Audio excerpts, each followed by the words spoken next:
நண்பர்களே, கன்ஸ்ட்ரக்ஷன் லேபரா இருக்கிற நான் 100 நாள்ல வீடியோ எடிட்டிங் என்னோட கரியரா மாத்திக்கணுன்ற சேலஞ்சில் இன்னைக்கு நாள் 11. வழக்கம் போல காலையில 6 மணிக்கெல்லாம் வேலைக்கு போயிட்டேன். ஈவினிங் 6 மணிக்கு வேலை முடிஞ்சதும் குளிச்சு ஃப்ரெஷ் ஆயிட்டு ஒரு டீயை குடிச்சிட்டு லேப்டாப் ஓபன் பண்ணியாச்சு.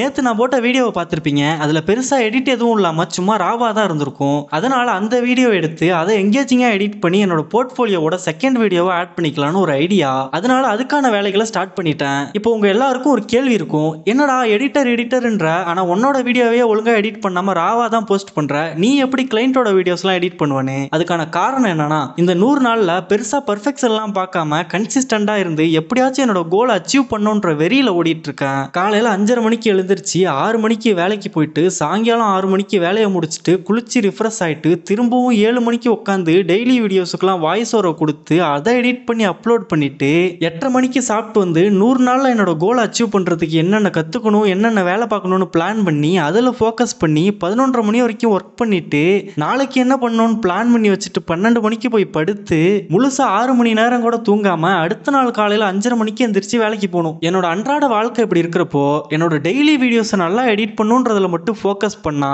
என்னால கன்சிஸ்டண்டாகவும் இருக்க முடியாது, 100 நாள்ல என்னோட கோலையும் அச்சீவ் பண்ண முடியாது. அதனாலதான் என் வீடியோஸ்லாம் பெருசா எடிட் எதுவும் இல்லாம ராவா இருக்கு. அவ்வளவுதான் நண்பர்களே, இன்னைக்கு வீடியோ முடிந்தது. நான் போய் என்னோட வேலைகளை பார்க்குறேன். மீண்டும் நாளை சந்திப்போம். நன்றி, வணக்கம்.